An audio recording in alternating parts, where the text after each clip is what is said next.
Su micro de Guillermo. Ok, listo. Ya comencé a Este, grabar, Dalia. Gracias. ok, gracias, muy bien. Memo, de buena voluntad, puedes abrir tu micrófono para que te podamos empezar a escuchar. Muchas gracias. Listo. Muy buenas noches. Bueno, la idea de este taller es que obviamente les voy a dar información, pero también me gustaría que ustedes participaran, que se sientan en la libertad de... vamos a tener una sección de preguntas y respuestas. De hecho, digamos que a la mitad de esta charla me gustaría pararle, resolver algunas dudas, quizá 15 minutos, y de ahí para al final tener también un espacio para preguntas y respuestas. Más o menos, ¿cuánto tiempo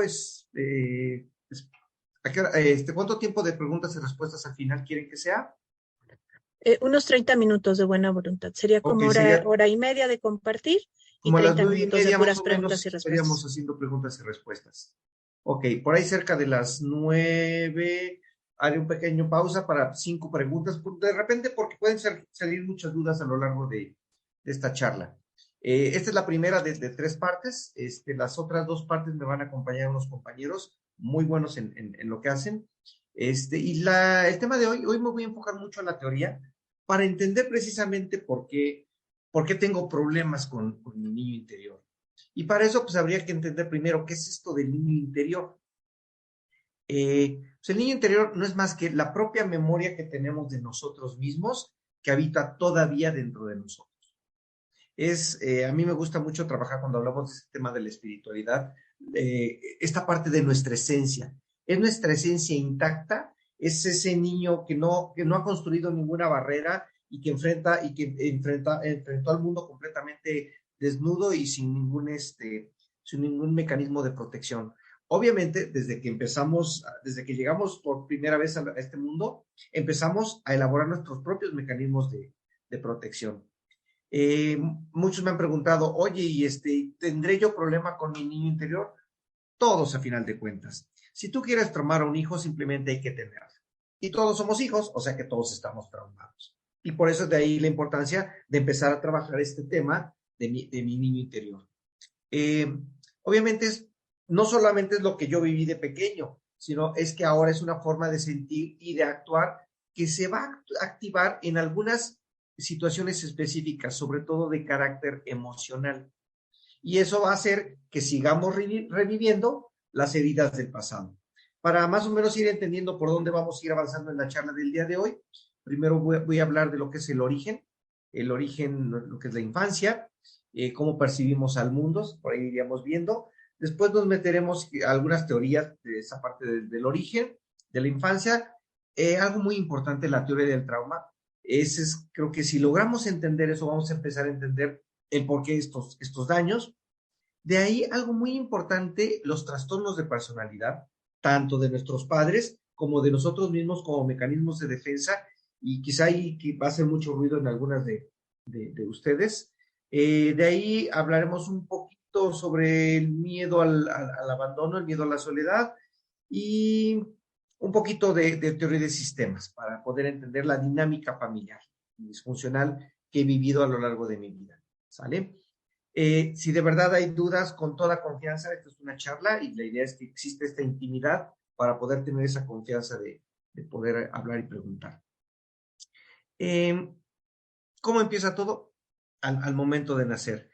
Hay muchas etapas y para eso vamos a entender algunos de los autores.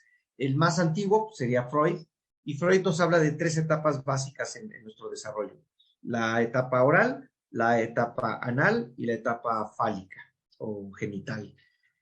¿Cuál es la primera etapa? La etapa oral es esa etapa entre los 0 y los más o menos año y medio de edad. Es donde lo importante nos nutrimos a través de la boca, a través del llanto, simplemente expresamos cualquier demanda que todo niño tiene. ¿Qué es lo que pasa si en esa etapa es donde tuvimos ciertos conflictos? ¿Y a qué me refiero con conflictos? No solamente es cosas que me hayan hecho a mí como niño, sino cosas que me tocó vivir como niño en esa etapa de mi vida. Cabe aclarar que el hipocampo, que es el centro de la memoria a largo plazo, termina de madurar más o menos alrededor de los 3 años de edad.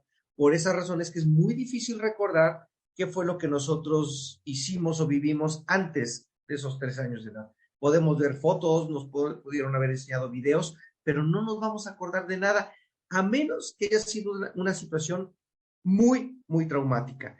Quiero empezar con voy a comentarles 3 casos. Obviamente he cambiado el nombre y alterado un poco la historia, pues, para respetar el anonimato de los pacientes. El primer caso que les voy a poner es el caso del paciente A. Esta fue una niña adoptada, rescatada realmente de la adopción. Era una madre con problema de sustancias, no supo nunca de quién se embarazó, probablemente hubo una situación de abuso sexual, tuvo rechazo hacia el producto, total nació la bebé, la mamá no le daba las atenciones adecuadas, y de ahí fue creciendo en hogares alternos, hasta que la aceptó la familia, la adoptó, terminó siempre siendo maltratada, rechazada, y ya que era adulto, desafortunadamente volvió a caer en el tema de drogas, pero todas sus parejas, sus relaciones de pareja estaban cortadas por la misma tijera. Elegía parejas que nada más la utilizaran y la rechazaran. El segundo caso que les voy a contar es un niño que su papá y su mamá se casaron, nació la hermana mayor, luego nació él, y de repente su papá dejó de estar por razones inherentes a la relación de pareja, a la situación de pareja, y su papá se ausentó, y cuando él era pequeño deseaba que su papá llegara a las fiestas del kinder, que llegara a los reconocimientos de la primaria. Sus compañeros le hacían burla porque no tenía papá. Él lloraba mucho, era muy sensible, y todo el tiempo creció con la idea de que su papá lo había abandonado y que pues, había sido una mala persona. Ya de adulto, platicando con él, descubrió un día que su papá nunca lo había tratado mal, que su papá no lo había agredido, y por comentarios de su hermana mayor le decía que él era el todo para su papá, era el centro de atención de su papá. A ver, ¿cómo es posible que un niño que para su papá lo era todo, él creció con la idea de que su papá había sido malo con él? Y esto tiene que ver con que la mamá le metió ideas, porque la mamá fue la que se peleó con el papá, y entonces la mamá le fue metiendo ideas de que el malo es tu papá no te quiere, tu papá nos abandonó, tu papá me maltrataba, y como él amaba mucho a su mamá, porque era muy dependiente emocional, entonces cualquiera que le haga daño a mi mamá se vuelve mi enemigo. Y su papá se volvió su enemigo. Ya además adulto, ya de grande, inclusive recientemente, no tiene una sana relación ni con las mujeres, y mucho menos con los hombres. Y logró hacer un vínculo interesante con su jefe inmediato, y su jefe inmediato, él dijo, si le doy respuestas a mi jefe, él me va a adoptar, me va a tratar muy bien. Curiosamente, su jefe es más pequeño de edad que él, y y entonces a lo que el jefe le pedía, él cuenta conmigo, yo te apoyo, yo te apoyo. Y un día hay un conflicto con el jefe de más arriba, mi paciente tiene un conflicto con el jefe mayor, y decía, me va a defender siempre, pues mi jefe inmediato. Y entonces hubo una situación que se salió de control, y él esperaba respuesta inmediata de su jefe. Y su jefe no respondió porque le hizo caso al jefe de arriba, con el cual ellos no se llevan bien. Entonces, en conclusión, él sintió un terrible abandono y un gran enojo y una frustración, y entonces actuó diciendo, ahora que me necesitan y que hay una situación urgente en mi trabajo, yo no voy a ir a trabajar, me voy a ir de vacaciones y háganle como quieran. Entonces volvió a actuar su enojo. Aquí el tema es, ¿por qué me cuesta tanto trabajo confiar en los hombres? Y cuando logro confiar en alguien, me termina dando la espalda, y lo que es peor, terminé sintiéndome rechazado y sintiéndome muy mal emocionalmente. Se vuelve a repetir la historia.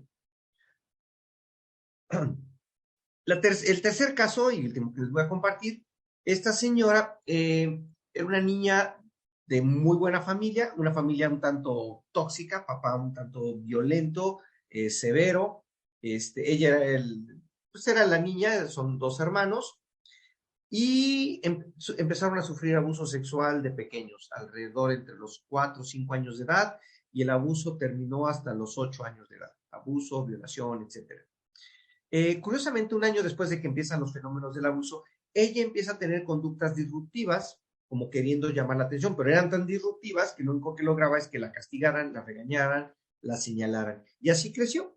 Actualmente ya es un adulto que tiene una característica, desarrolló trastornos de la conducta alimentaria. ella tiende a darse atracones porque y después obviamente a vomitar o a dejar de comer, porque su objetivo es no verse más delgada ante los demás, porque de hecho ya no le gusta salir en fotografías. Ella quiere que nadie la vea. Y entonces es como, les voy a poner el ejemplo, esta es una persona normal, digamos, este es cualquier objeto que nos pueda ocultar, y ella lo que está pretendiendo en la vida es irse haciendo cada vez menos visible. Y la única manera de lograrlo físicamente, pues es dejando de comer. Ella se siente orgullosa cada vez que ve sus huesos, sus piernas delgadas, y ella tiene ahí tiene una situación muy fuerte con el tema del sobrepeso, simplemente, pero es el tema de no quiero que nadie me vea. Curiosamente, no le gusta jugar a las escondidas. ¿Por qué? Porque a las escondidas es que si me ven, me van a cachar. Entonces, si lo vamos entendiendo, esto tiene que ver con que yo me quiero seguir escondiendo de mis perpetradores, pero no quiero hablar nada y decir nada, porque si lo hablo, me voy a volver cómplice de ellos. Y entonces ha crecido con mucha culpa, y esa culpa es la que la castigue, la flagela, y se siguen repitiendo. ¿Qué es lo que se repite en estos tres casos que les acabo de mencionar?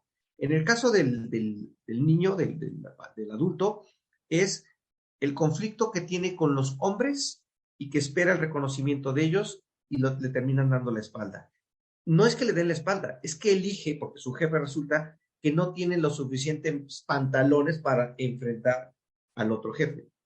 La otra, la que fue adoptada, ahí lo que se repite es que nadie la quiso como bebé y actualmente como adulto nadie la quiere y todo el mundo la rechaza. Inclusive, cuando estuvo ella internada en una clínica para adicciones, generalmente se da que los compañeros ahí empiezan a cualquier escoba con faldas a verlas de manera muy atractiva y seductora. A ella nadie se le acercaba. Todo el mundo le actuaba ese famoso rechazo. Y esta última que les comento, ella tiene este problema de trastorno de conducta alimentaria porque quiere desaparecer y se siente orgullosa de ello, pero no le gustaría tomarse fotografías porque no quiere ser reconocida. Todo esto que les acabo de mencionar tiene que ver con el niño interior. Entonces, en estas teorías de Freud está la primera, que inicia la etapa oral. ¿Qué pasa si hay una etapa de conflicto en mis primeros años de vida? Este niño va a tender a escupir, es una etapa en la que podemos morder, podemos gritar, es cuando estamos pegados al pecho materno. Y los adultos que se quedan con daño en esta etapa pueden volverse unas personas muy mentirosas, personas con adicciones, con alcoholismo, con trastornos de la conducta alimentaria, con sobrepeso, porque el conflicto está en la boca. Viene la segunda fase, que es la fase anal, que es la fase del control de esfínteres. En esa fase, que será más o menos entre el 1 año y medio y los 3 años de edad. En esta etapa, si llegamos a tener algún tipo de conflicto, ya que somos adultos, generalmente sentimos culpa, son personas que pueden tender a ser tacañas, muy envidiosas, personas muy negativas que siempre están buscando el negrito en el arroz, criticando a los demás, negativistas, culpando las acciones de los demás. Es que no pude entregar el proyecto porque mi compañero no lo tenía tiempo, es que no pude hacer porque Perengano hizo tal cosa, y siempre están echando culpas a los demás porque quieren tener el control. Curiosamente, yo me presento como codependiente y a mí me queda claro que mi conflicto de niño interior quedó atorado precisamente en la segunda etapa, en esa etapa del control del esfínter. Suelen ser muy estreñidos, y más o menos por el estilo. Y la tercera etapa, que es la etapa genital o etapa fálica, es cuando el niño o niña comienza a sentir placer. Tienden a tocarse, pero nunca falta que de repente, niño, dejes ahí, niña, usted no se toque. Y entonces, ¿qué va a pasar cuando nos volvemos adultos, si no superamos esa etapa? Nos volvemos personas muy inestables, con una gran necesidad de estar haciendo amigos, con fracaso en nuestras relaciones, con fracaso en nuestros trabajos, tendiendo una vida bastante rebelde muchas veces, donde lo único que busco es la diversión y estoy en esa búsqueda constante del placer. Obviamente podemos también caer en el tema de adicciones. De hecho, se cae más fácil en adicciones en el tema 1, en la etapa oral, y en la etapa tercera. Eso es lo que nos dice Freud, más o menos.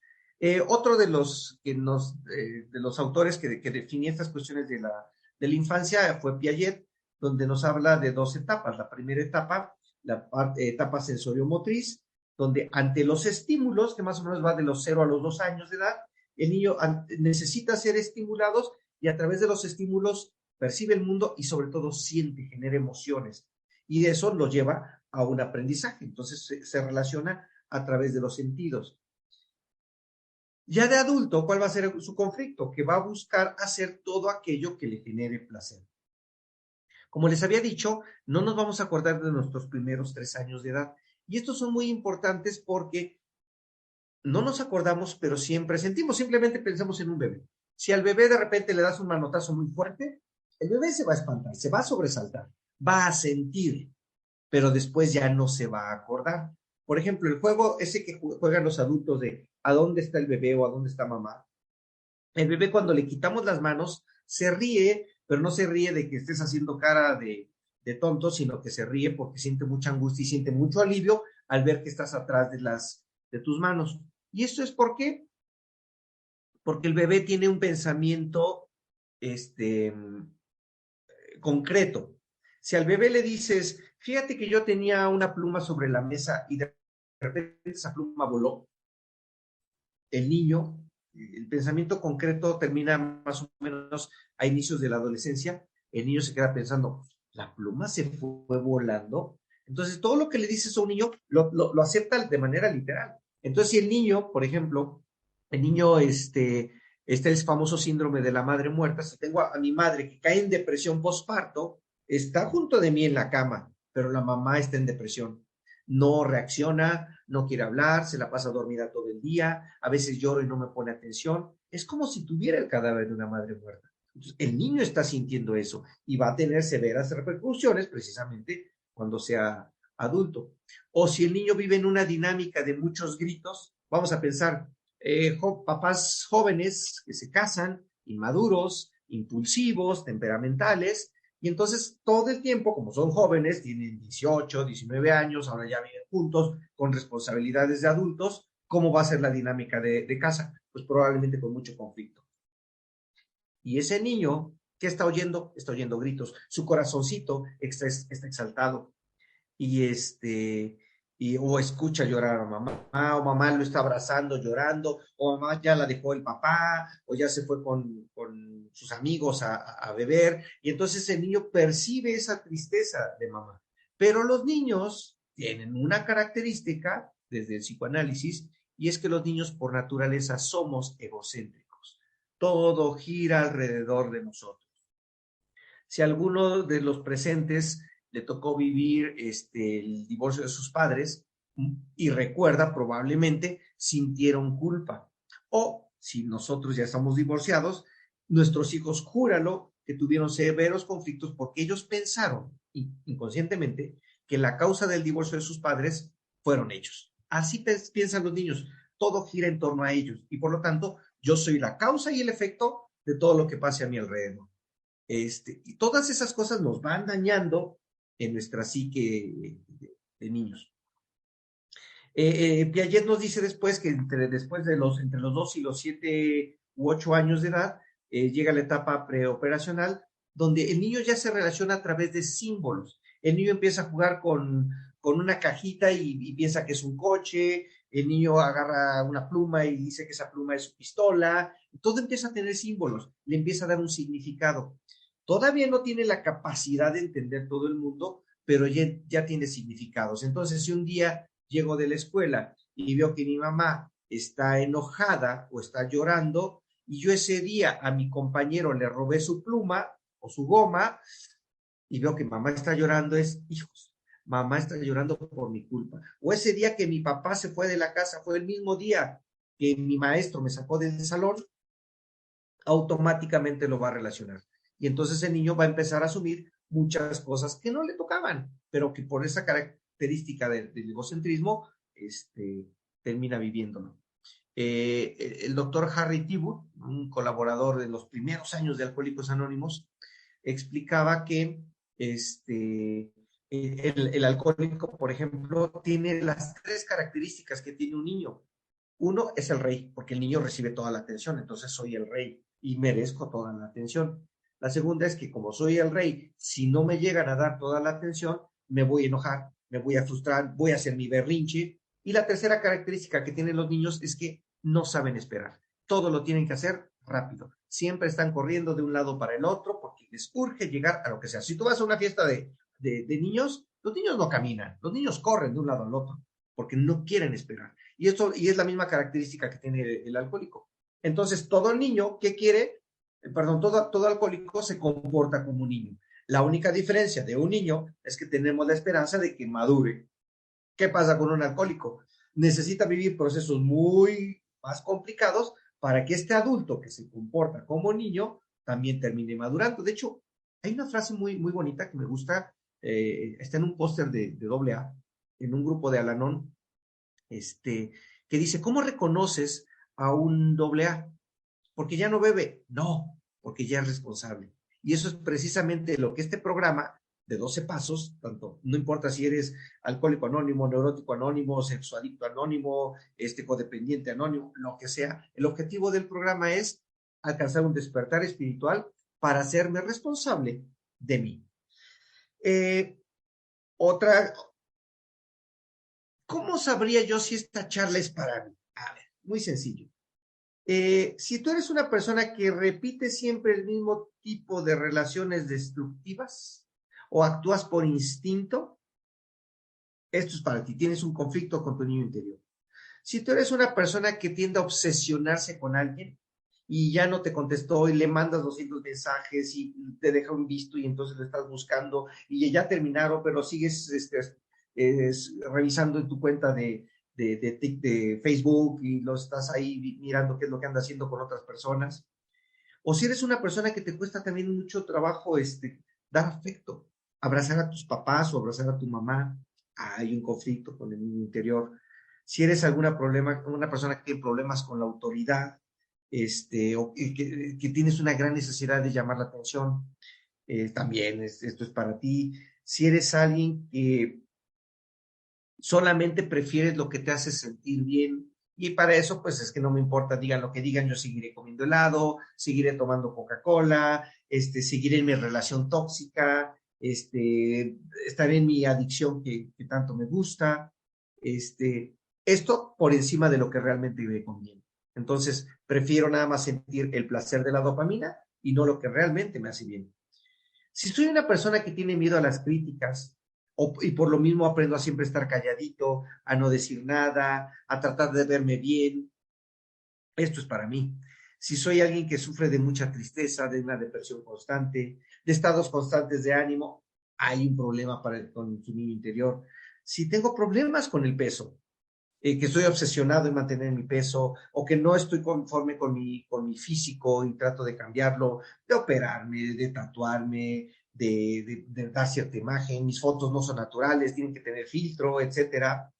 Si soy alguien que tiene problemas con la imagen, me quiero maquillar constantemente, no puedo salir a la calle sin maquillaje, o no puedo inclusive andar en mi casa en pijama, sin tacones, por ejemplo. Si soy alguien que depende siempre de la ayuda de los demás, que demanda mucha atención de los demás, puede ser. Si soy alguien que se aburre de la vida, que no me llena nada, o si soy alguien que solamente se está quejando, si soy alguien que cree que la gente me tiene mala fe, que me traiciona, que me critican, que me juzgan, o también si soy una persona que está criticando a todo el mundo, si soy una persona que anda buscando siempre el negrito en el arroz, y es que tú te equivocaste en esto, y tú deberías hacerle, y acomódate el cuello. Bueno, ¿qué les puedo decir? Así somos los codependientes. Si eres alguien que no tiene metas en la vida, que crees que eres un estorbo, si eres alguien que te sientes todo el tiempo solitario, que nadie te quiere, que por esa razón me conformo con la pareja que me toque, si soy alguien manipulador, ya sea a través de la autocomiseración o tratando de generar culpa en los demás, si soy alguien que, al final de cuentas, todos tenemos un conflicto con el niño interior. El niño interior, ¿cómo percibe al mundo? Solamente a través de sus 5 sentidos. Para eso, rápidamente vamos a entender 3 etapas importantes del desarrollo del cerebro. La primera etapa es cuando tenemos el cerebro reptiliano. De hecho, si lo vemos evolutivamente, nuestro cerebro, conforme va, como avanzó en la evolución y como avanza en la edad, nuestro cerebro evoluciona de acá para acá. Esta es la primera parte que evoluciona, que se desarrolla en nuestro cerebro. La segunda fase, etapa es aquí nuestro cerebro. Y finalmente, esta es la última parte en la que se desarrolla nuestro cerebro. Entonces, en la primera es donde desarrollamos el cerebro reptiliano, es donde simplemente son nuestros impulsos los que actúan, todos los sistemas automáticos como lo es la respiración, corazón, en automático. Y esa es la primera etapa que se desarrolla más o menos pues cuando somos pequeños. Ahí solamente no pensamos, el niño de hecho de pequeñito no piensa, dice, voy a llorar para ver si en lugar de darme leche con chocolate me dan leche con... No, el niño simplemente actúa y lo vive y lo siente y lo actúa. Reacciona solamente para sobrevivir. Por ejemplo, si al niño, como les decía hace rato, me están espantando constantemente los gritos de mis padres, entonces empiezo a tener severos impactos en esa fase, parte de mi cerebro. Viene conforme vamos creciendo y va empezando ya los, no sé, 9, 10, 11 años, empezamos a desarrollar el cerebro límbico, la estructura límbica, que es la parte más emocional. De hecho, la etapa más emocional y más temperamental que tenemos es en la adolescencia, porque ya alcanzamos la madurez de esta parte del cerebro, pero todavía nos falta esta parte que es muy importante, que ya es la parte del juicio y de la lógica. Lo vamos a empezar a desarrollar termina su madurez alrededor de los 23 años de edad. En algunos casos está demostrado que en las mujeres puede ser hasta los 25, pero en los hombres hasta los 30. Pues eso explica muchas cosas, ¿verdad? Que esta es ya la parte del desarrollo de la corteza frontal, ya la lógica y la razón. Pero ¿qué pasa, por ejemplo, si lo vamos analizando como adultos? Hay veces que a pesar de que ya somos muy pensantes, esta parte, que es la parte emocional, nos termina dominando. Un ejemplo sería cuando me da un ataque de celos. En un ataque de celos, todo no tiene lógica. Y entonces llega mi pareja y estoy muy enojado y lo estoy revisando y lo estoy investigando y dejo de comer y dejo de hacer cosas lógicas porque tengo muchos celos. Cuando una persona se enoja tanto, es capaz de aventar su celular contra la pared o de golpear la pared. Ya no hay lógica, ya no piensa. Y lo mismo pasa en las adicciones. Esta es la parte que el adicto quiere estimular y deja de haber lógica. Y finalmente, cosa que pasa con los codependientes, cuando me enamoro. ¿Qué pasa cuando me enamoro? Dejo de pensar y hago puras tonterías en nombre del amor. Pero todo este conflicto del niño interior no se desarrolló cuando ya estaba De hecho, ese es nuestro problema. Ahora que ya somos racionales, todo eso que me pasó de niño lo trato de intelectualizar. Y al tratar de intelectualizarlo, simplemente es como decirle, imagínense, aquí llega mi niño interior, está aquí, se lo presento, está pequeñito, y me llega y me quiere decir cosas, y yo, no me estés llorando, soy un adulto que tiene que hacer cuentas, que tiene que dar pláticas, por favor, no me estés molestando. Pero es que tengo miedo, porque mira que, vete para allá, no me molestes. Y yo no me doy cuenta que ahora como adulto estoy justamente haciendo lo que a ese niño interior le hicieron los grandes. Y es donde vamos entonces entrando a la teoría del trauma. La teoría del trauma es muy simple, pero un tanto compleja de poderla entender. La teoría del trauma dice que toda emoción no asimilada se va al inconsciente. Y cuando somos pequeños, no entendemos las emociones, simplemente las vivimos y las actuamos. Pero hay emociones muy incongruentes. Por ejemplo, cuando hay una situación de abuso sexual, sobre todo, como saben bien, la mayoría de los abusadores son integrantes de la familia. Entonces, probablemente tengo un padre, una madre que no me pone atención, que no soy importante para él, pero llega el tío, llega el primo, que me quiere mucho, que me abraza, que me sienta en sus piernas, que me da regalos, que me apapacha, que me acaricia, que me toca. Y entonces, por un lado, es la persona que mi corazón dice, es que me quiere, pero por otro lado, me toca de maneras que me incomoda o me pide que haga cosas que no me gustan. Pero también, como tengo terminales nerviosas en mi cuerpo está sintiendo placer.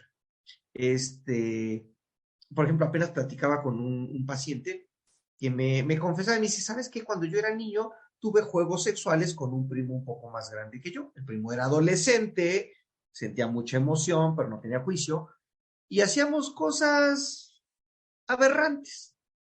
Dice, yo nunca lo he visto como un pecado, nunca lo he visto como un abuso, pero inclusive llegué a pensar que yo era gay por estar haciendo cosas con mi primo varón. Y no, él no es gay, pero tuvo estos juegos sexuales, pero tenía un severo conflicto que nunca antes lo había platicado. Ya cuando lo pudimos platicar, dijo, ay, qué alivio. Yo venía cargando mucha culpa porque pensé que esto había pasado. Hablando, por ejemplo, quiero hacer un paréntesis con el tema del abuso sexual. Todo esto tiene que ver también cómo nosotros lo vamos a interpretar. El tema es cómo interpretamos nuestra realidad. Tuve el caso de una persona que fue violada por sus padres por su padre y sus hermanos mayores, y cuando ella ya era adulta, un día le dijo a su pareja que tenía actual, dijo, oye, ¿cuándo te vas a acostar con mi hija? Y el otro, ¿cómo que voy a acostar con tu hija? ¿Que no eso hacen todos los papás, acostarse con sus hijas? Ella nunca lo vio como un problema, para ello fue algo que normalizó y eso era algo normal. Pero por otro lado, tuve un paciente que en algún momento me contó que de adolescente tuvo juegos sexuales con un primo mayor. Y un día se enteró que de acuerdo a después de cierto rango de edad ya se considera abuso sexual. Y entonces llegó todo angustiado porque habían abusado de él. A ver, durante años habías estado consciente de que nada más había sido abuso, y un juego sexual, y hoy dices que es abuso y hoy te sientes angustiado. Es el significado que le vamos dando a las cosas. O una ocasión una paciente me llamó muy angustiada, de hecho en llanto, porque acababa de hacerle felación a su marido. Y se sentía muy culpable porque ella no le había enseñado y inculcado esos valores en su casa. Esta persona tenía casi 40 años de edad y me decía, es que lo peor es que me encantó y lo quiero volver a hacer, pero ahí tengo un gran conflicto.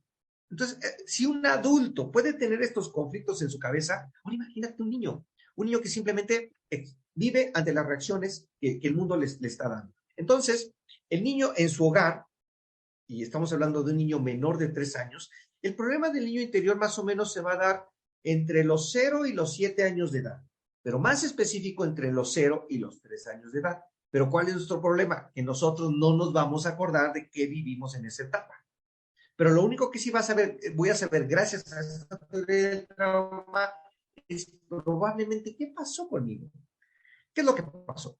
Todas esas emociones que no puedo entender, porque hay emociones que sí las siento, me quieren, lo siento, y es congruente, ok, pero alguien que me quiere, pero me toca inadecuadamente, y le digo que no, que me lastima, que no quiero, que no me gusta, o que me hace sentir culpa, esas emociones no las logro entender y me las trago en el inconsciente.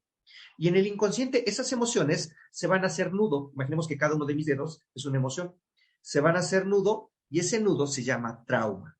Y el trauma tiene 2 características. La primera característica es que se va a tratar de actuar a sí mismo. ¿Cómo? Pues repitiendo la misma situación que lo conformó. Por ejemplo, si alguien abusó de mí, bueno, mi trauma va a ser que yo sea una persona que mande señales como de hipersexualidad, de sensualidad, hacia posibles abusadores. No todo el mundo va a cachar estas sensaciones, solamente los que son abusadores. O si yo vivía el rechazo de mis padres, probablemente voy a elegir personas en mi vida que son rechazadores profesionales, como hombres infieles, hombres con problemas de adicción, o hombres con mamitis, que le van a dar prioridades a otras situaciones antes que a mí. O, por ejemplo, yo voy a ser la eterna amante. Todas las parejas que he tenido, yo solamente he sido la amante. Pero hay 2 o 3 muchachos que quieren cosas serias contigo. Ay, sí, pero eso no me genera nada. Pues claro, porque no están activando tu trauma. Tu trauma solamente quiere que se vuelva a actuar. De hecho, hay un chiste muy cruel por ahí, chiste de psicólogos, que llega el individuo a terapia y, oiga, doctor, vengo a verlo porque fíjese que nadie me pela. El que sigue, por favor. Se repite la misma historia. Entonces, la idea es que cuando tú vayas con un profesional de la salud mental, sea por lo menos la primera persona que no va a repetirte y actuarte el trauma que tú vienes arrastrando. Y quiero aclarar que desafortunadamente, así como hay buenos mecánicos y hay buenos electricistas y hay buenos plomeros, también hay malos plomeros y también hay malos psicólogos. Entonces, es muy importante cuando tú vayas inicies un trabajo psicoterapéutico, que cuides, que te des cuenta de que no porque tenga atrás un diploma o diga que es, significa que esté muy sano de aquí. Acuérdate que todos tenemos nuestros traumas y por eso es importante que todos estemos trabajados. Desafortunadamente yo he sabido de casos de pacientes que llegan, abren su corazón y el otro se engancha. ¿Cómo que te vas a enganchar con tu paciente? Se supone que por eso debes estar trabajado, para que esa transferencia que te está mandando tú no se la actúes como todo el mundo se la ha actuado. Y entonces, si todo el mundo te ha rechazado, y créanme que me han llegado pacientes al consultorio que de repente digo, ay, ojalá me cancele, ojalá y no llegue, ojalá y no, porque tiene una vibra que quiere que todo el mundo lo rechace. Y entonces, oye, qué bueno que llega. Y no es que finja, simplemente me doy cuenta que por ahí está el tema de su trauma. Ahorita, ¿cómo le hago yo solito para darme cuenta? Entonces, como el trauma se actúa siempre, constantemente, yo no sé qué es el trauma porque es inconsciente. Voy a poner un ejemplo. En esta hoja, aquí al frente puedo ver cuántos dedos pongo. Pongo 3 dedos, pongo 2 dedos, pongo un dedo. Pero aquí atrás, que es el inconsciente, no sé cuántos dedos estoy poniendo. Pero como se va a tratar de repetir, entonces a lo largo de mi vida a lo mejor va a aparecer siempre un 3 y más adelante aparece el número 3 y más adelante aparece el número 3. Ok, significa que mi trauma probablemente está hecho de número 3. ¿A qué me refiero esto que va apareciendo? Si a lo largo de mi vida siempre me abandonan, quizá mi trauma tiene que ver con el abandono. Si a lo largo de mi vida me violentan, quizá mi trauma tiene que ver con la violencia. Si a lo largo de mi vida no me siento escuchado, quizá tenga que ver con eso. Si a lo largo de mi vida sufro de abusos, tiene que ver con eso. Entonces, no sabemos de qué está hecho el trauma. Ahora, el problema de trabajar el trauma es que acuérdate que está en el inconsciente. Entonces, necesito meterme al inconsciente a hurgar entre esas emociones que no sé cuáles sean, que es de lo que está hecho mi trauma, y tengo que encontrarlas. ¿Cómo? Poniéndole nombre. Por eso es que, y lo maravilloso del programa de los 12 pasos, es que prácticamente cubre todas las corrientes psicológicas, psicoterapéuticas. Hay psicoanálisis, hay terapia de aceptación y compromiso, hay terapia humanista, hay terapia gestal, hay terapia hay mindfulness, todo eso lo manejan los 12 pasos. O sea, están adelantados a su tiempo. Precisamente cuando yo estoy haciendo mi inventario, ay, entonces hice esto, hice eso, y como lo dice el quinto paso, ¿qué dice? El origen, no quiero inventarles, vamos a ver, página 64. La naturaleza exacta de mis defectos, es lo que nos dice el paso 5. O sea, hago mi inventario y ahora que ya lo estoy hablando con alguien, ya me di cuenta por qué. Ya me di cuenta por qué me gustan los hombres casados. Ya me di cuenta por qué me atraen los hombres que son los machos alfa dominantes, que son muy infieles. Ay, pero son preciosos, son deliciosos, son exquisitos. Siento una atracción, impacta, claro, porque representan tu trauma. Y ahorita vamos en esto más del trauma. Pero lo otro malo que les dije que tiene 2 características. La segunda característica del trauma tiene que ver con que es punitivo. Te ataca a ti mismo. Y te demuestra que no vales. Y entonces, si lo vamos acoplando a este tema del niño interior, cada vez que mi niño interior se acerca, es, ay, y otra vez, quítate para allá. Y lo vuelvo a atacar, y lo vuelvo a criticar, y lo vuelvo a juzgar. Y ese niño se la pasa llorando toda la vida, pero como ya no puede llorar, entonces llora a través de mí. Y sale todo mi trauma, que yo no me doy cuenta, que tiene que ver con mi niño interior. A título personal, ¿cuáles son uno de mis grandes traumas? Y lo tengo bien, gracias a la terapia lo tengo bien identificado. Yo me quedé, si lo vemos por etapas, yo me quedé en la etapa 2. Soy una persona controladora, soy una persona que cuida mucho el dinero, soy una persona que antes criticaba mucho a los demás, soy muy observador, De hecho, yo no soy psicólogo, o sea, mi primera carrera es una ingeniería, la ejercí por 10 años y la vida me llevó a otras cosas y terminé estudiando psicología. Pero curiosamente, cuando me hicieron mi examen de orientación vocacional, apareció que yo debía ser psicólogo. Pero en esa época yo decía, ¿psicólogo? ¿Qué te pasa? Psicólogo es para los débiles, psicólogo es para los ñoños. Yo no, yo soy fuerte, yo tengo que ser exitoso. Y yo negaba esta propia cuestión. Entonces yo tiendo a ser muy estreñido. ¿Por qué? Porque algo pasó en esa etapa, en la etapa anal, entre los año y medio y los 3 años. Parte de mis hipótesis es que de los 5 hermanos que somos, yo soy el mayor. Y a mi hermana, la más pequeña, le llevo 6 años de diferencia. ¿Eso qué significa? Que cada año mi mamá estaba pariendo a uno de mis hermanos. ¿Quién me estaba poniendo atención? Nadie. Bueno, sí me ponían la atención necesaria, pero espérate, hay que cambiar el pañal a tu hermano. Espérate, hay que darle la mamila a tu otro hermano. Espérate, hay que... Ya para cuando yo iba saliendo del kinder, cuando mi hermanita ya iba saliendo del kinder a los 6 años de edad, pues yo llevé la secundaria a los 12 años de edad. ¿Ya para qué? Entonces, ¿cuál fue mi trauma que yo desarrollé? Por ejemplo, en esta misma teoría del trauma, dice que te vas a enamorar, de la persona que más te enamoras, por la cual pierdes la cabeza, es la persona que, esa persona representa a tu trauma. Vamos a entender esto del amor. ¿Cómo es esto del amor? Cuando yo me enamoro, vamos a ponerlo, esta cosa. A ver. Esta es una persona de la que yo me voy a enamorar. ¿Qué forma tiene? De círculo. Vale, yo me voy a enamorar de un círculo. Pero el círculo está allá, a un lado. Bueno, miren, allá atrás tengo un plato en forma de círculo. Ese es el plato de la persona que yo voy a enamorar. Allá atrás está. Esa persona me gusta. Ese está allá, pero yo cuando me enamoro lo tiendo a idealizar. Y ese amor lo voy a plasmar aquí en mi corazón. Entonces lo dejo acá. La persona sigue estando allá, pero yo estoy enamorado de este. Si quitamos este círculo, estoy enamorado de mí mismo. O sea, estoy enamorado de la idealización que yo tengo de esa persona. ¿Okay? Entonces, y esto tiene que ver con por qué yo repito tanto los patrones. Cuando yo era pequeño, una persona cuando es pequeña vive en un hogar y forzosamente necesita ser cuidado, porque el niño por sí solo no sabe comer, no sabe pedir las cosas, no sabe ir al baño, y entonces somos completamente dependientes de los adultos. Y se supone que los adultos, porque somos importantes para ellos, nos deben cuidar. Porque ¿habrá mamás que sus hijos no sean importantes para ellas? Sí, claro. ¿Y qué hacen con ese niño? Lo dejan en el bote de basura, lo tiran en la puerta de la casa de alguien, porque no son importantes para ellos.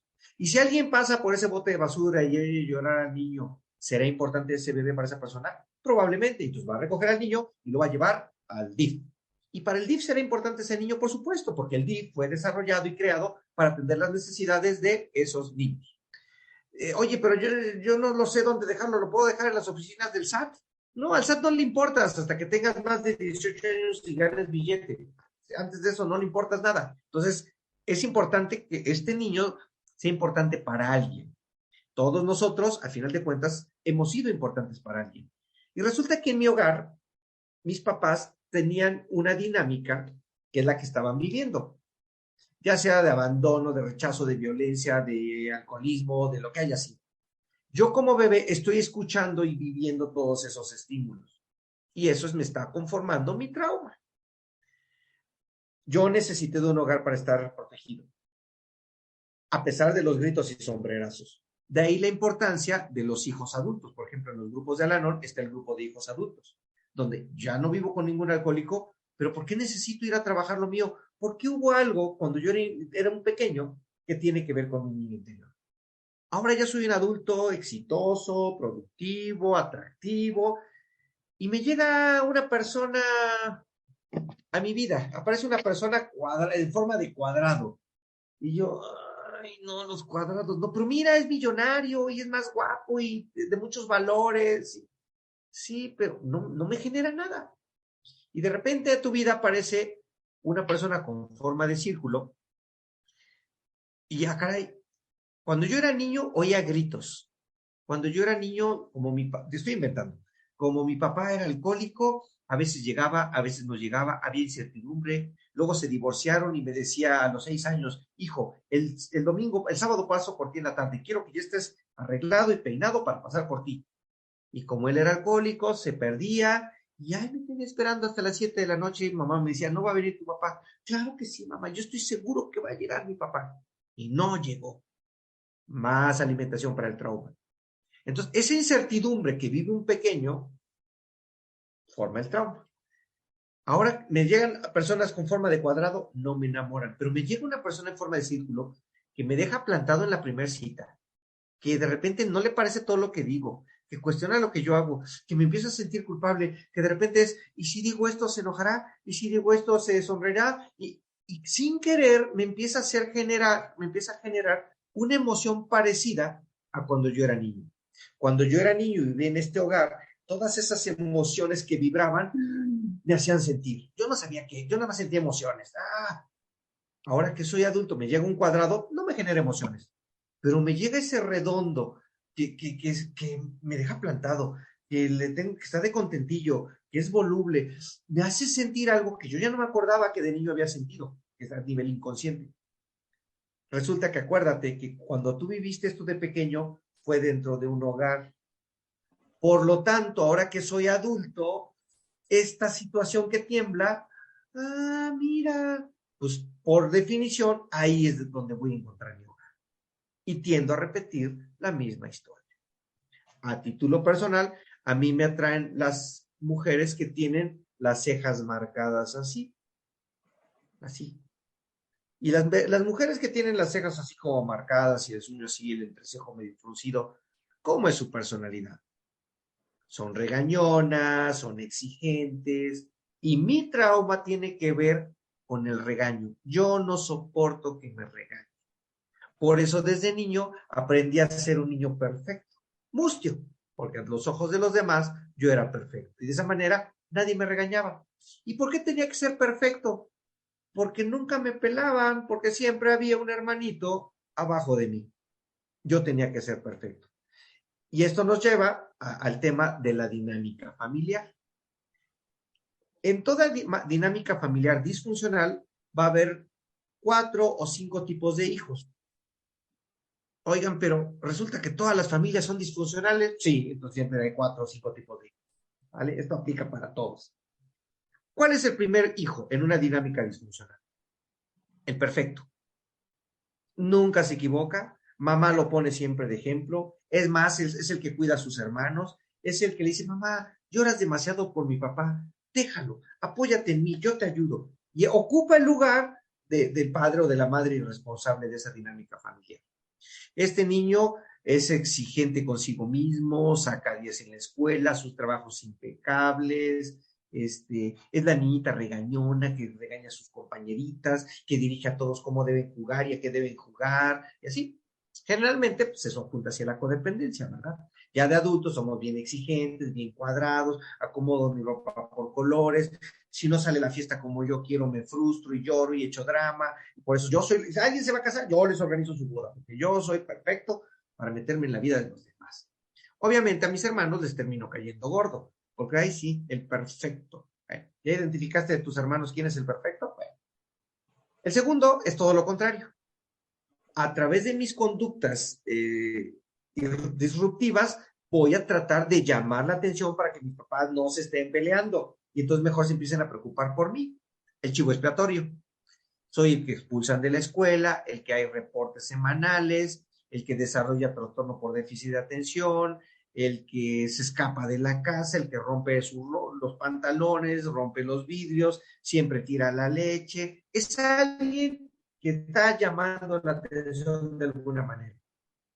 Este niño, ¿cuál es el problema? Que de grande, pues va a tener una baja autoestima, un escaso reconocimiento, por el tipo de conducta va a buscar amigos que también son problemáticos, disruptivos, quizá lo van a inducir a situaciones de adicciones, se va a embarazar de adolescente, todo un caos, la vergüenza de la familia. El tercer hijo, ese dice, ya hay demasiado caos en mi familia como para que yo delate. Conclusión, no cuenten conmigo, el invisible.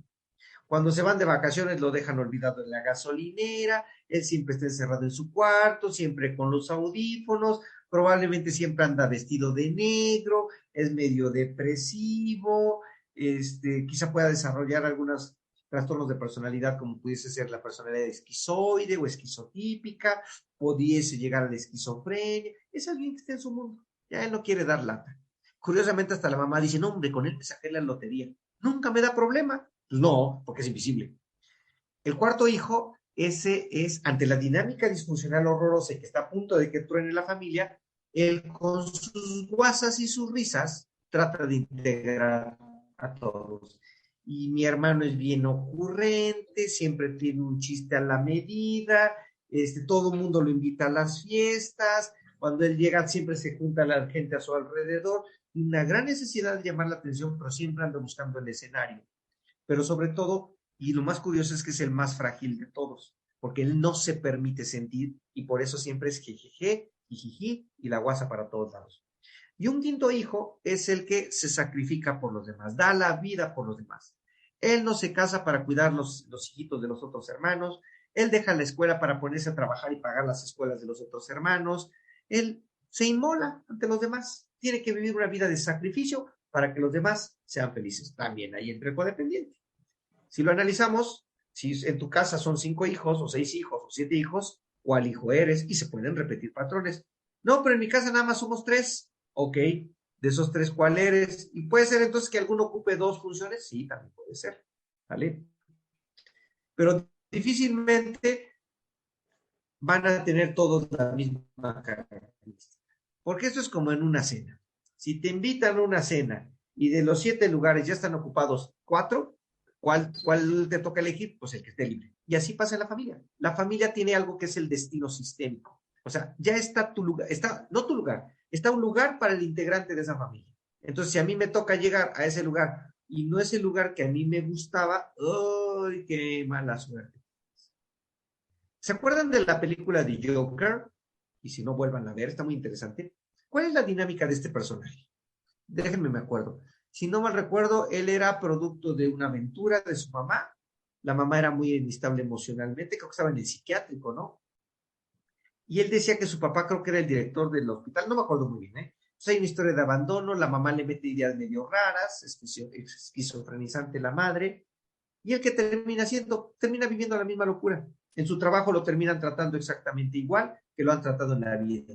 Nadie lo toma en serio, las mujeres no lo toman en serio, todo el mundo lo rechaza, todo el mundo se ríe de él, y es la misma dinámica de siempre. Se vuelve a repetir nuestra propia historia. Entonces, todos de alguna manera somos víctimas de nuestro propio trauma. Entonces, ya quedó un poco claro, mi trauma se va a actuar. Yo no sé de qué está hecho bueno, no sé cuál es mi trauma, pero sí me doy cuenta a lo largo del patrón repetitivo de mi historia de qué está hecho. Entonces, yo ya sé que, por ejemplo, por eso les decía, ¿por qué a mí me atraen las mujeres que son así? Pues porque tengo que ser perfecto. Pero hay otro fenómeno. A título personal, mi señora madre a mí no me escucha. Siempre escucha a mi hermana, la más pequeña, pero a mí no me escucha. Y aunque yo le diga, a mí no me hace caso. Ya lo sé. Yo no entendía por qué cada vez que platicaba con mi mamá siempre me enojaba. Yo no entendía por qué. Y ahora lo entiendo.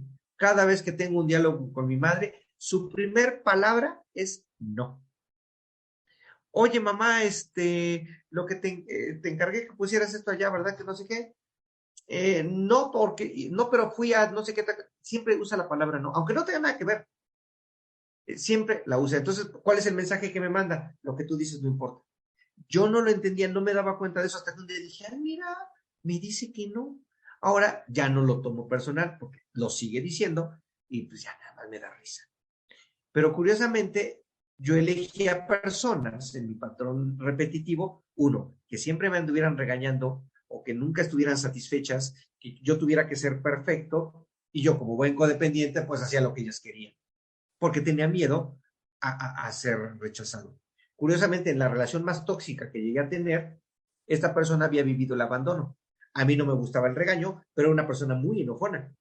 Entonces yo siempre estaba a lo que ella decía, pero cuando yo ya no aguantaba su neurosis o sus ataques de locura, ¿qué hacía yo? Ahí nos vemos y salía corriendo porque no me gustaba que me regañaran. Y yo le activaba sin querer su trauma de abandono. Y los dos hacíamos clic perfecto. Yo sintiéndome siempre culpable y tratando de ser perfecto para ella, y ella, como siempre se estaba enojando, pues yo me hartaba y me iba y entonces le activaba el abandono. Y entonces ahí vienen, vamos desarrollando otro tema que tiene que ver con los trastornos de personalidad. No todo mundo tiene trastornos de personalidad. Todos tenemos personalidad y todos tenemos rasgos de personalidad.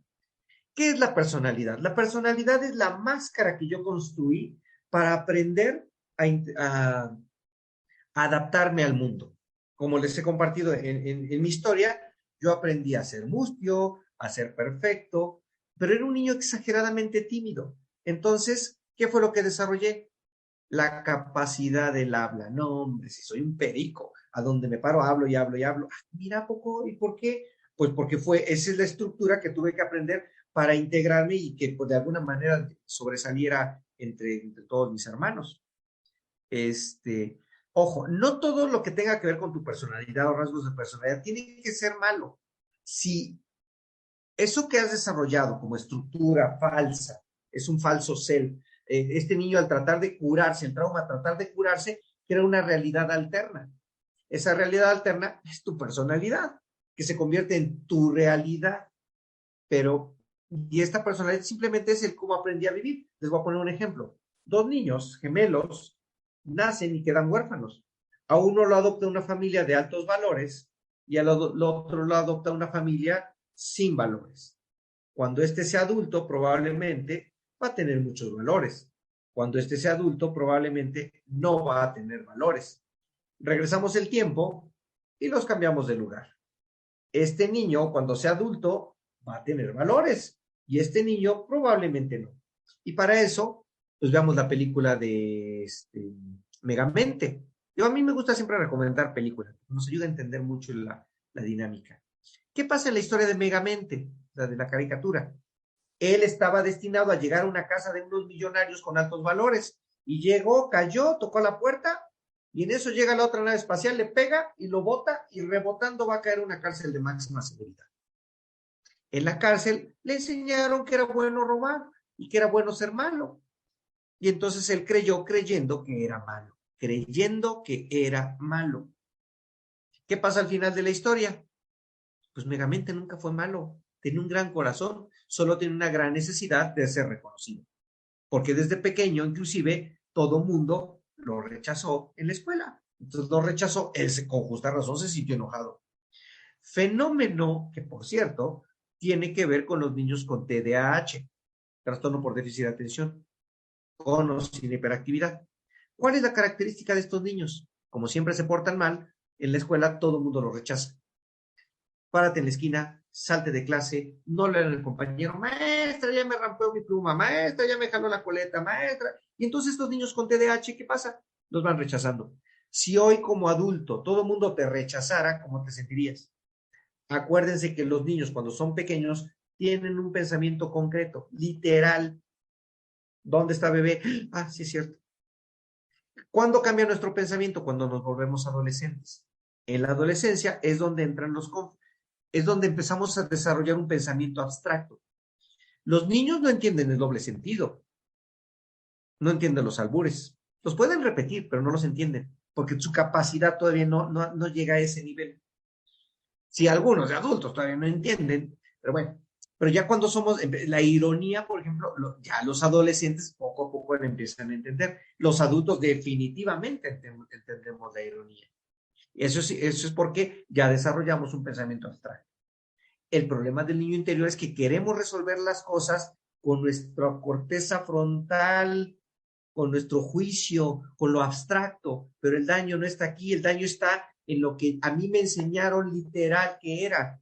¿Qué me enseñaron? Que mi mamá no me quiere. ¿Por qué no me quiere? Porque está dormida, porque no me da leche, porque me pega. ¿Por qué me pegó? Pues mi mamá tenía 16 años y se desesperaba y vivía frustrada. Chamaco, cállese.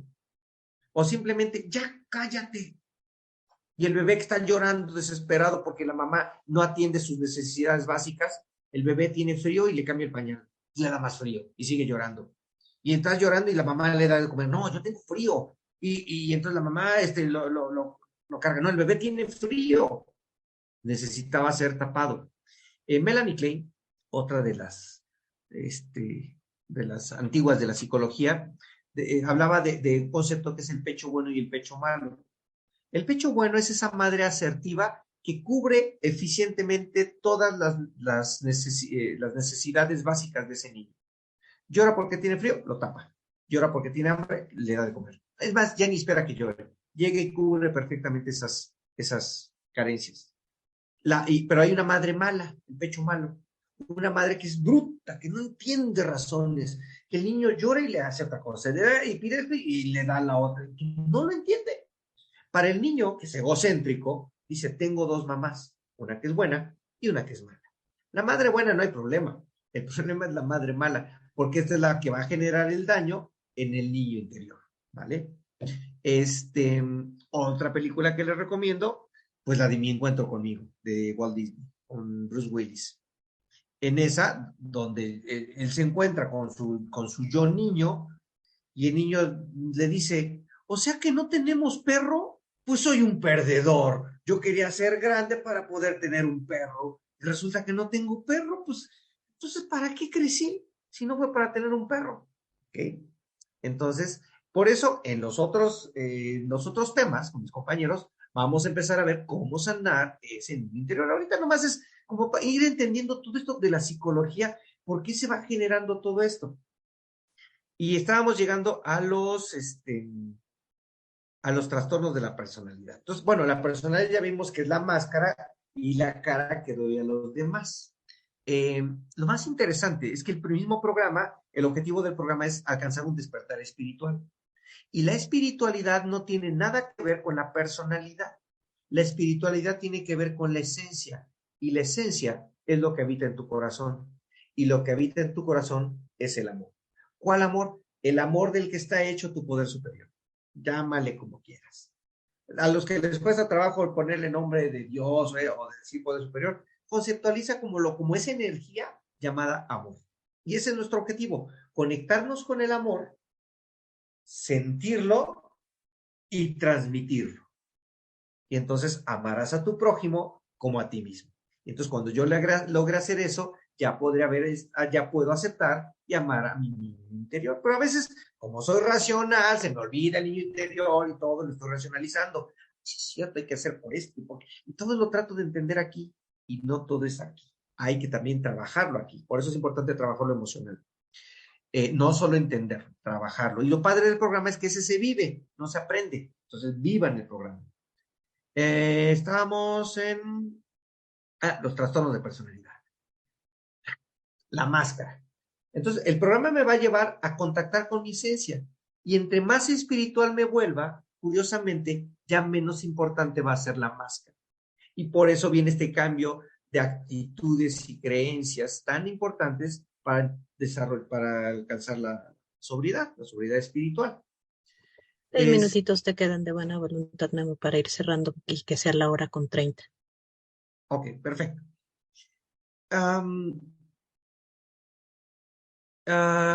Los trastornos. ¿Cuáles son los principales trastornos de personalidad que se desarrollan? Hay 3 grupos de trastornos, los del clúster A, B y C. Del clúster A tenemos el trastorno, recordarme, uno es el trastorno esquizoide. El esquizoide es una persona que le gusta estar aislada, poco en contacto con la gente, incluso poco contacto sexual. Si lo criticas o lo alabas, le da igual, es X. Él lo tienes feliz, aislado. El otro es el esquizotípico. Ese tiene ideas muy raras, como de fantasía, creencias extrañas, y creen en los ovnis y los marcianos. O sea, no es esquizofrénico, pero tiene ideas muy, muy raras. El tercero no me acuerdo. Del clúster, me voy a saltar el B. Del clúster C, tenemos al trastorno evitativo, su nombre lo define. Tenemos al trastorno dependiente, que es donde puede entrar un poco la codependencia. Él siempre pide permiso para todo, inseguro para todo. Y tenemos al trastorno obsesivo compulsivo. También en la codependencia se da mucho esto. Y tenemos el trastorno del clúster B. Hijos. Ahí tenemos 4. Uno que se da principalmente indistinto en hombres y mujeres, que es el trastorno histriónico de la personalidad. Siempre quiere llamar la atención, siempre de colores, quiere siempre tomar el micrófono y ser así la reina de la primavera. ¿Vale? Ese no es tan malo, vamos a ponerlo así, o sea, no tiene una personalidad mala, pero siempre yo. Luego viene el trastorno, hijos, el antisocial o sociópata. Esa es la principal característica, es que no siente culpa. Puede ser aparentemente muy bueno y llevarte al baile y decirte mentiras muy bonitas, porque no le importas, porque él no siente culpa. No le importan los derechos de los demás. De esos hay muchos. Luego viene otro, que es desafortunadamente cada vez más común, el trastorno narcisista de la personalidad.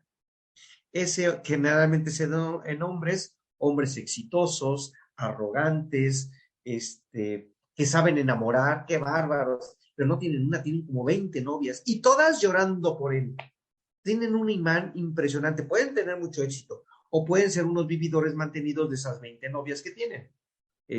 Una película muy buena que les recomiendo, que lo describe perfectamente. Bueno, hay varios tipos de narcisistas. Se llama Georgetown y se la encuentran en Prime. Excelente actuación. Y por otro lado, el trastorno que más tienen las mujeres de clúster B, trastorno límite de la personalidad. En la calle les dicen que son las bipolares, pero no, obviamente no es bipolaridad. ¿Cuál es la característica del trastorno límite? No soportan el abandono.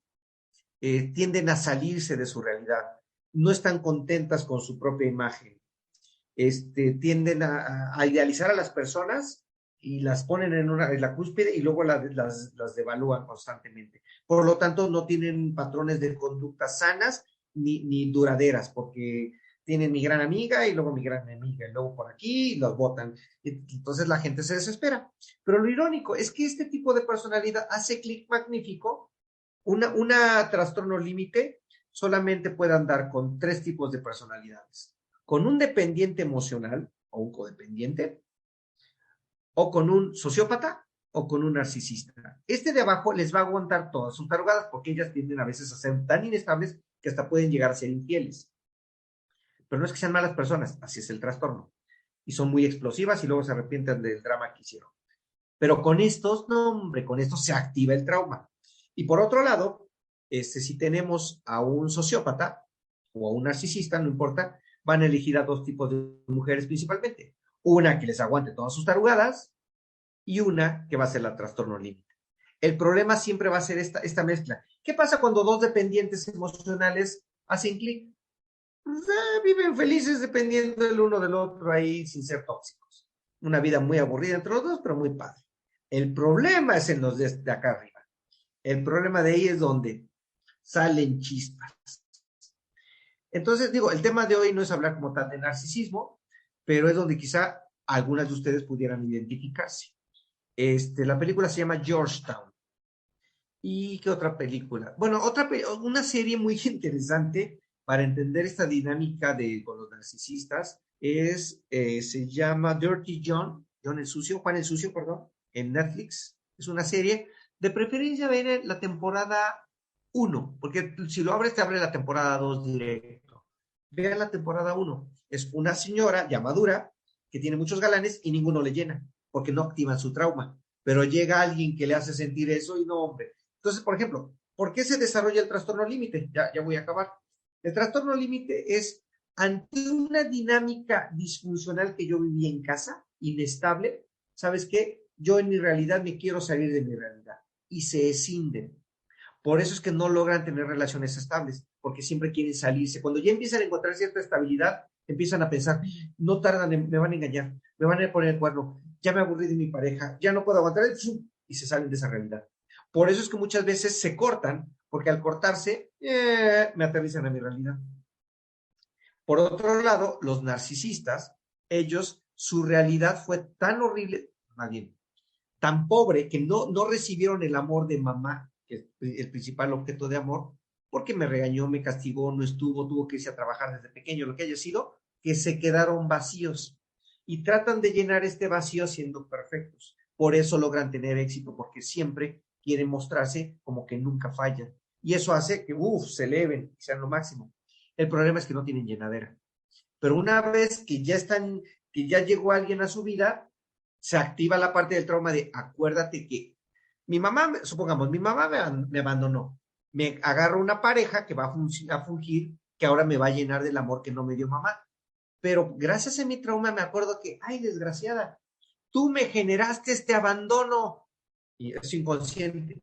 Y entonces van a empezar a dar golpes sutiles y a humillar, que es lo que se llama el gaslighting, que hacen los narcisistas, y te van a hacer sentir culpable, que no lo llenas, que tienen a otras, lo debes cuidar, que empiezas a tener mucha inseguridad, y los codependientes ahí se enganchan y dicen, de aquí soy.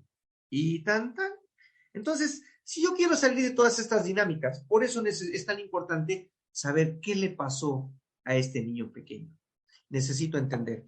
Y nada más como tarea para la próxima sesión, me pidieron que les encargara una foto de ustedes cuando eran niños o niñas. De preferencia, pues que sea una foto ahí alrededor de los 4 a 8 años, o inclusive más pequeña. Acuérdense que no nos vamos a acordar de lo que vivimos, y ese es nuestro problema. Y también una muñeca.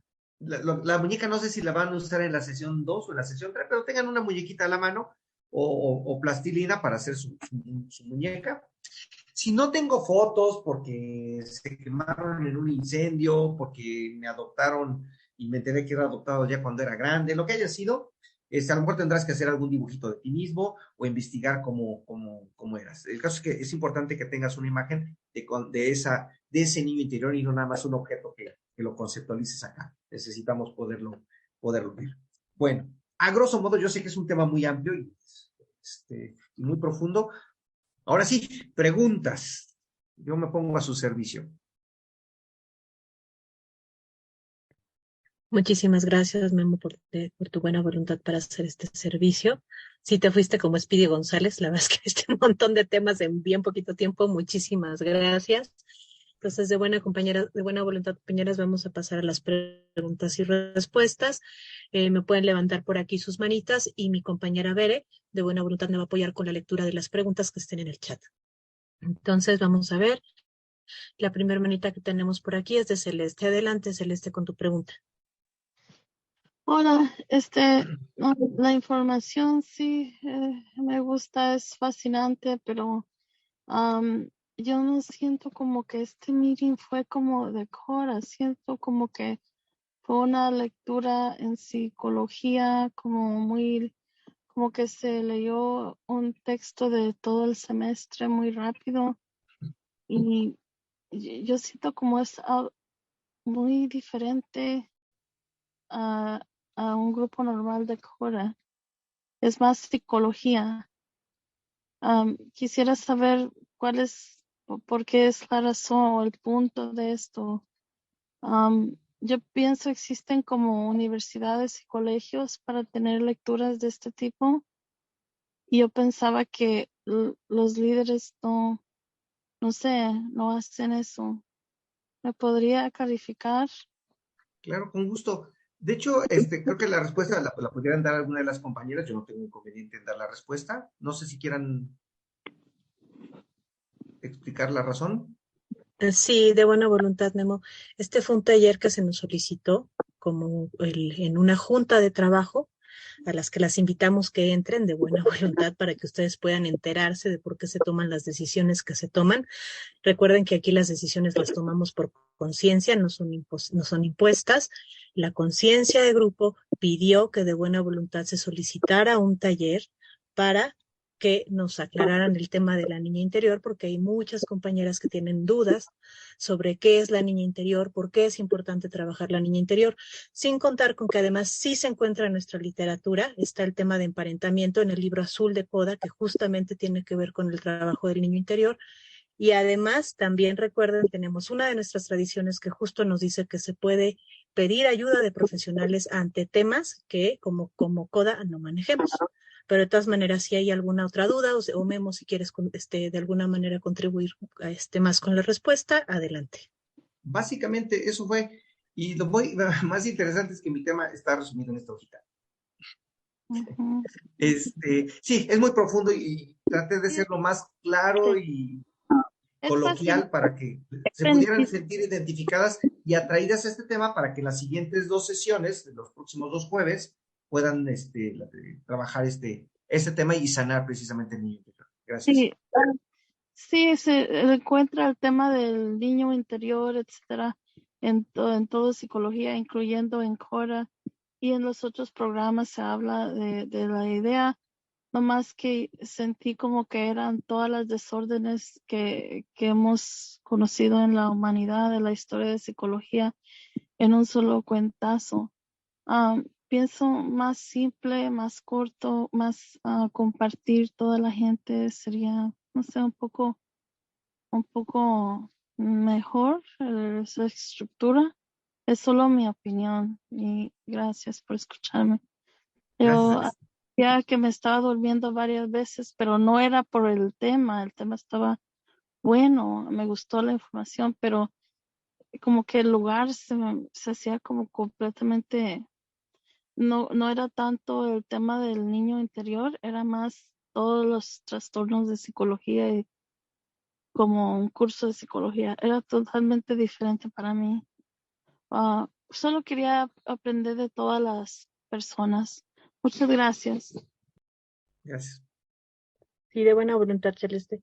Y bueno, compañeras, les comento, el tema lo pueden encontrar en este libro y también lo pueden encontrar en este otro libro, ¿no? En el libro azul de bolsillo de CODA. Y bueno, para ampliar más información o si se quedan con más dudas, pues les recuerdo que de buena voluntad pueden contar con el apoyo de sus madrinas. Bueno, muy bien. Era de buena voluntad, ¿nos apoyas con preguntas del chat?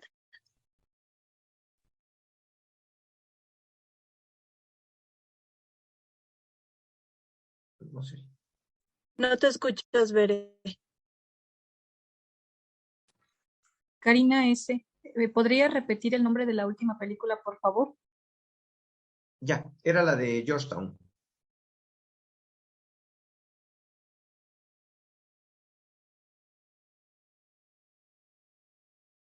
¿Sí se escuchó? Sí. Sí, se escuchó, Bere. Es que no los puedo pregunta, escuchar. Bere. Otra pregunta, Bere.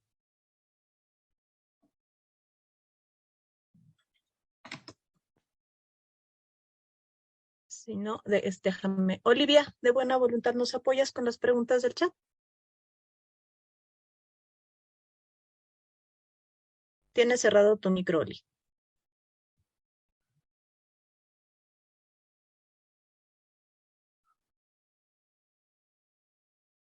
Listo. Gracias, Oli. Dice de Diana G. a todos. Muchas gracias por el taller. Mi pregunta es, tener una pareja que dice siempre que quiere casarte contigo, pero le cuesta hacer planes, decir claramente cuándo o hacer planes de vida, y esto estar relacionado con temas económicos también, y que la otra parte esté siempre esperando a que pueda darse planes más claros. ¿Es también parte de una relación codependiente? Espero se logre entender la pregunta. Muchas gracias. Obviamente no puedo dar un diagnóstico como tal de la otra, como tal de la relación de pareja, pero me suena un discurso, pareciera que es un discurso muy ambiguo, no de quien hace la pregunta, sino del novio. Ese tipo de discursos ambiguos a veces se dan en las relaciones con narcisistas, donde te dicen, oye, ¿y nos vamos a ver? ¿Tú qué crees? Entonces, no te está diciendo que se van a ver, te lo deja tu imaginación y tú, es que dijo que sí. No, yo nunca dije que te iba a ver, yo no dije tú qué crees, que tú y lo van acomodando, que lo hayan interpretado toda tu realidad, es no sé qué, oye, no llegaste, me dejaste plantado, entonces nunca se equivocan. Entonces, sí, claro, nos vamos a casar. Oye, papá, y la Cheyenne también va a ser tuya, mi rey, todo esto va a ser tuyo. pero muchas veces te van vendiendo ideas que nunca terminan siendo. A mí me suena ahí, pareciera como un tema de tipo narcisista, y hay que entender y aprender a escuchar el discurso narcisista. Es muy interesante así, si lo pueden empezar a googlear, les va a ayudar a entender, porque a lo mejor la persona no lo es como tal, pero tiene esos rasgos, y cuando tienen esos rasgos, cuando hay un discurso narcisista, ellos nunca se van a comprometer, todo te lo dejan así muy ambiguo. Y como les decía hace rato, empiezan a utilizar el gaslighting, y con ese no sabes exactamente, te vuelven loca, al grado que terminas explotando, y ellos te dicen, ¿ya ves cómo te pones? Estás loca, mira, ¿cómo quieres que yo esté contigo? Sí, mira cómo te pones. No, ellos te provocan así. Es muy interesante todo el fenómeno. Muchas gracias, Guillermo. Yuri V, de buena voluntad, tu pregunta.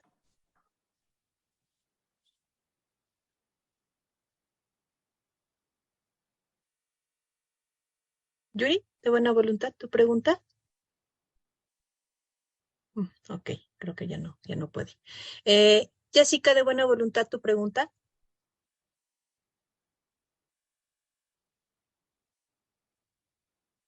Hola, buenas noches. Muchas gracias. Mi nombre es Jessica. Me cayeron mucha agua fría al estar escuchando este tema. Mi pregunta es, yo identifiqué que me relaciono siempre con la misma persona, con las mismas características, y lo que decía Guillermo, hago y idealizo a esa persona, y ahora que vuelvo a terminar la relación, me gustaría saber, Guillermo, ¿cómo puedo hacer para quitar esos ideales? O sea, yo puedo decir que sé que no es sano, pero ahora ¿cómo le hago? ¿Cómo salgo de ahí? Okay. Gracias. Lo primero es identificar, ya identificaste el patrón. Por ejemplo, yo les dije, a mí me gustan las que tienen las miradas así y las que de repente como que me tratan de tener así, pero ya no caigo en ese juego. Obviamente, después de trabajar en terapia, pues ya vas descubriendo muchas cosas y algo, por eso es tan importante, el grupo es padrísimo, a mí me encantan los 12 pasos, porque te van a llevar este conocimiento de ti misma, pero si a veces estamos atorados en algún otro tema, por eso es importante también la ayuda profesional. Lo dice el mismo programa, no se cierran al tratamiento de un buen médico o un buen psiquiatra. Entonces, o un psicólogo. Es ir entendiendo estos patrones. Si no los logras trabajar, aunque te pusieran a 20 galanes buenos, tú vas a elegir siempre al equivocado. Y vas a decir, pero ¿por qué tengo esa puntería? Porque es lo que energéticamente vas a generar precisamente por esta cuestión del trauma. Pero hay otra parte donde cuando uno empieza a trabajar desde el amor, y por eso, esa es la idea de los otros dos, de las otras dos temas que van a estar viendo, cómo sanar a esta niña interior. Esto nada más fue la puntita para que se les antojara y dijeran, sí quiero estar y quiero entrarle de lleno para empezar a vivir y sentir y van a sentir. Porque este niño interior se va a hacer presente en tu vida, que tú siempre lo has querido esconder porque duele, porque avergüenza, porque me hace recordar, y no, yo prefiero no sentir. Y precisamente es hora de que él se vuelva el protagonista de tu historia, y cuando lo arropes con amor y él, tu niño interior, entienda que ahora ya eres un adulto, pero que ya no tiene miedo, porque a final de cuentas, y eso es lo padre, seguimos aquí en este planeta, nunca nos morimos, nunca desaparecimos, a pesar de esos miedos que nos generaron nuestros padres. Entonces, que mi niño interior entienda con amor, ahora sí acepte, pero acuérdense que él no entiende desde la lógica, él entiende desde el afecto, lo acepto, me arropo y ya empezaré a cambiar. Es un proceso y sí se puede. O sea, sí te doy esperanza, sí se puede. No está fácil, pero es importante ya identificar cuál es mi patrón destructivo. Ya, eso ya es mucha ganancia. Dalia, disculpa, que es que no conseguí el botón del mute. ¿Puedo hacer mi pregunta? ¿Quién me está hablando? Yuri, la anterior. Yuri. Sí, adelante, Yuri, de buena voluntad. Guillermo, una pregunta. Yo soy codependiente y cuando diste la analogía esa de que dijiste a ti te gustan, como te atrae la mujer que tiene las cejas así, bravas en todo el tiempo, y que sea como decir, como una madre que te esté diciendo, haz esto, recoge esto, pero ya cuando grita, levanta la voz, tú dices como que tampoco me gusta que me griten y te vas. Entonces ahí le activas a ella va y te va a... Eso es lo que veo que pasa en mi matrimonio, ¿verdad? Mi esposo tuvo una madre que estuvo ausente y yo estoy como que recoge, hay que recoger, hay que hacer, tenemos que ir de vacaciones, los niños, esto, como mucha estructura, pero ya cuando yo empiezo a subir la voz, él se va y yo me, me voy atrás de él, como que se me vuelve ese redondo, como dices, esto es lo más atractivo de ir y rescatarlo y ¿qué te pasa? Pero háblame. ¿Cómo puedo como recuperarme yo a mí misma y no irme atrás de ese redondo? Algo padrísimo lo tienen ustedes en una frase que es vive y deja vivir. Y cuando logras entender esa frase, de verdad se los juro, cuando Ana, curiosamente, ahora sí somos de la misma edad, irónicamente, y el día que nos conocimos me hizo un panchote. Yo dije, ay, mira, se puso crazy. Está bien, nos estamos conociendo, si funciona bien, si no, llégale. Y algún día me dijo, es que entonces me voy. Ok, vete. No es que yo me quisiera sentir el importante, es que yo entendí y ya aprendí que mi felicidad no depende de mi relación con nadie más que con mi poder superior. La razón es muy simple, y digo, creo que sí es importante compartírselos. Les había dicho que yo había estudiado otra carrera, y mi vida cambió el día que me quitaron a mis hijos, y no los volví a ver. Y precisamente el 5 de febrero voy a cumplir 16 años que no los he vuelto a ver.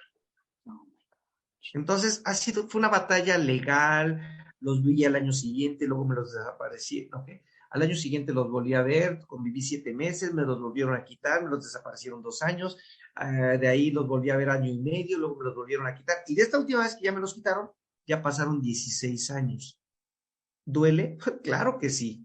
Me quería morir, me deprimí, perdí todo, la chamba, la autoestima, todo. Y empecé mi proceso terapéutico y después conocí el programa y todo se fue acomodando. Y hoy puedo decir que gracias a la vida o a mi poder superior, eso que me tocó, le agradezco eso que viví, porque hoy me permite ser feliz. Y de verdad, de los 2 hijos y únicos que tengo, no quise tener más en honor a ellos, a uno lo acabo de volver a ver hace 2 meses. Ya es un adulto de 22 años, serio, poco expresivo. Cuando le quiero preguntar cosas del tema, no dice nada. Le mando mensajes, no contesta. Solo lo he visto 3 veces en estos últimos 2, 3 meses que lo volví a ver. Su hermano no sabe que lo estoy viendo, su mamá no sabe que lo estoy viendo. Bueno, lo estoy viendo, no lo he visto 3 veces. Pero ya no me genera eso de, oye, pero no te sientes. Ya no. ¿Te importan? Sí, los quiero mucho, muchísimo, pero mi vida ya no depende de eso. Y esa es la clave de la codependencia. Por ejemplo, ¿qué es lo que pasa? Este tema de la codependencia también va muy de la mano con las adicciones. Yo lo quiero salvar, y si le pasa algo, y si se muere, a ver, vive y deja vivir. No es tu vida. Yo no lo causé, yo no lo controlo, yo no lo puedo curar. Cuando lo vayan entendiendo, van a encontrar la libertad. Y precisamente es lo que me pasó. Cuando yo lo entendí, aunque me sigan atrayendo las mujeres de las cejas así, de hecho mi señora tiene las cejas así, pero no se comporta así.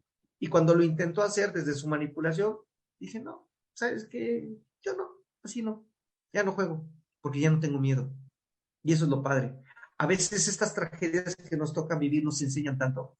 Y bien lo dice la literatura, mis mejores momentos de antes no se comparan a los peores de ahora, porque los peores de ahora me dan un aprendizaje. Ya tiene un sentido. Y los de antes yo vivía en negación completa. Y está padre. Sí, sí se puede. Por eso hay que seguir trabajando en todo esto. Vivir el programa, no solo aprenderlo. Muchas gracias, Guillermo. De buena voluntad, Olivia nos apoya. De Nadia G. ¿Es posible que sea narcisismo y límite de la personalidad en la misma persona? Hijos, es difícil, es poco probable. Pueden tener rasgos, como les comentaba, pero no, generalmente, o sea, cuando es un trastorno como tal, se define a uno, aunque puede tener características de otro, pero son muy parecidos, ¿eh? Porque el trastorno límite, que les digo, se da más en mujeres, a veces terminan comportándose de manera violenta, agresiva, como lo haría un sociópata. La única diferencia es que después de que pasa su crisis, sí sienten culpa, pero el sociópata no. Y a veces se confunde el narcisismo con el trastorno límite. Cuando el trastorno límite se da en hombres es un poco más complejo, porque tienden a ser muy, ¿cómo les diré? Te desesperan por todo lo que dicen con la boca. O sea, dicen cosas que dicen, ay, generan mucha indignación, pero son muy inestables. Digo, no sé si con eso más o menos contesté. Sería interesante hacer todo un tema de esto. No, ahí sí nos echamos la carrera, Memo. Muy bien, de buena voluntad, Julia H., tu pregunta. Buenas noches, compañeras. Soy Julia H. y soy codependiente en recuperación. Agradezco lo que se escucha y lo que se comparte y agradezco esta noche un poder superior que me ha llevado hasta aquí. Yo la verdad es que hace un tiempo, de 2 meses, ni sabía que existía CODA, ¿no? Y tampoco me sentía como ahora me siento con esa que no estoy sola. Aunque tenía a mi hija, me sentía sola y después de una separación en noviembre. Y hoy agradezco porque creo yo que buscando intentar sanar a mi hija o evitarle un mayor daño del que yo creí que le estaba haciendo al separarme de su padre, encuentro que buscando, y en verdad agradezco este taller, porque hace una semana justo, y Guillermo, espero que me puedas decir si tiene que ver esto o tiene que ver la niña interior con las 5 heridas de la infancia. Sí, definitivamente. Definitivamente. Yo en verdad, hace una semana, antes de que anunciaran el taller, precisamente en esa búsqueda de poder ayudar a mi hija, descubro que Julie H. Tiene muchas heridas de la infancia, ¿no? Entonces con esto lo confirmo más. Y sí, o sea, soy esa niña interior habla cuando dice que el amor de mamá, pues no lo viví hasta el día de hoy en mi etapa adulta, cuando veo a esa madre que me dice, ¿sabes qué, hija, te amo? Cuando en mi infancia nunca lo escuché y fueron cosas pues demasiado fuertes para mí. Y ahora con lo que tú nos compartes, quizás con eso y los 12 pasos en este caso de CODA, me quiero pensar que el cuarto y quinto paso, no lo sé bien todavía, pero que te haces un minucioso inventario o redactas, ¿no? Respecto a todas tus vivencias, el poder entender yo el por qué estoy así, ¿no? Huyendo, porque yo me veo y eso es algo que tengo y que quisiera yo también. Con esto quiero pensar que puedo encontrar como una respuesta al por qué yo siempre en esta relación que viví de 10 años en esa relación que viví de 10 años con el papá de mi hija, ¿por qué 4 veces salí huyendo, no? Yo salí huyendo ante una situación y siempre lo pensé y dije, pues es que yo sentía muchas veces que mi mamá siempre nos decía, y lo recuerdo que desde pequeña nos decía, oigan, me voy a ir, ya me tienen harta, ya estoy fastidiada. Y casi siempre yo veía que a lo mejor y lo hacía de juego, ¿no? Pero yo sentía ese miedo de verla, o sea, de decir, nos va a dejar, o sea, ¿por qué nos va a dejar, no? A pesar de muchas cosas, yo no quería que se fuera esa mamá. Entonces, un minutito para cerrar de buena voluntad, sí, Julie, porque ya nos queda poquito tiempo. Sí, gracias. quiero pensar que con con este taller y con los 12 pasos puedo encontrar esa respuesta que quizás esté buscando. Por supuesto, hay que vivirlo, hay que leer, hay que amadrinarse y también hay que tomar terapia. Todo ayuda, todo lo que sume es bienvenido, no importa que sea, todo lo que sume. Y sí se puede. Gracias.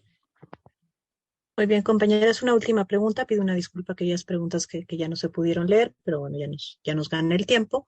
Entonces, de buena voluntad, Sandy, tu pregunta. Contigo cerramos. Muchas gracias, compañeras. Gracias, Guillermo, por tu tema. Yo, por ejemplo, en un cuarto paso sí descubro que yo tuve bulimia mucho tiempo y yo no puedo salir sin maquillaje, o sea, es una enfermedad. Yo estoy obsesionada, ya me hice cirugía plástica también. Tengo muchos problemas y me obsesiono con la delgadez extrema. O sea, para mí lo máximo sería que yo fuera totalmente delgada, ¿no? Entonces, ya lo escribí en un cuarto paso, ¿no? Y ahora, ¿qué sigue? ¿Cómo puedo llegar a poder trascender eso? Porque sí ha sido muy doloroso en mi caso. Digo, los trastornos de la conducta alimentaria no son fáciles de tratar, son muy complejos, porque son mecanismos a veces de defensa que vamos creando de manera inconsciente, y es una lógica ilógica, pero que para mí funciona lógica. Entonces, eso es lo complicado. Irónicamente, a veces lo que tratan, algunos que quieren dar el tratamiento, digo, no es mi especialidad como tal, mi especialidad más bien tiene que ver con las adicciones, y no tiene nada que ver las adicciones con los TCAs.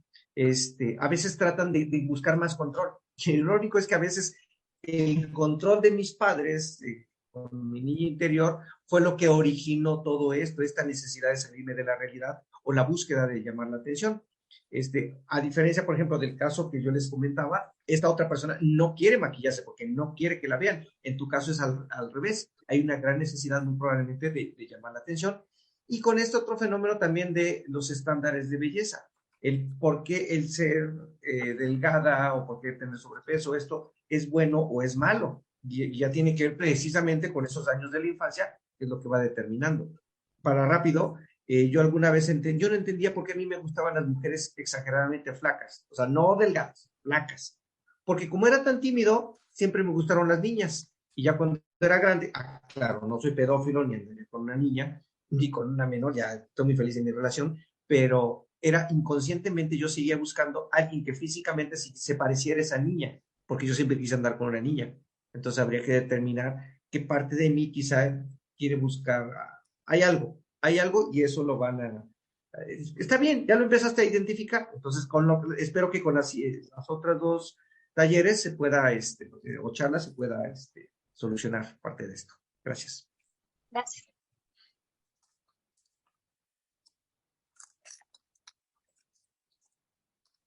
Tiempo, compañeras, hasta aquí llegamos. Entonces vamos a cerrar la junta de buena voluntad. Muchas gracias, Guillermo M., por tu servicio. Permíteme compartirte pantalla.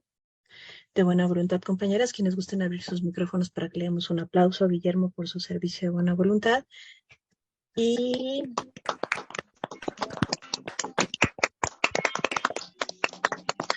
muchas gracias, Memo. Coda Renacer con Amor te otorga el siguiente reconocimiento por tu valioso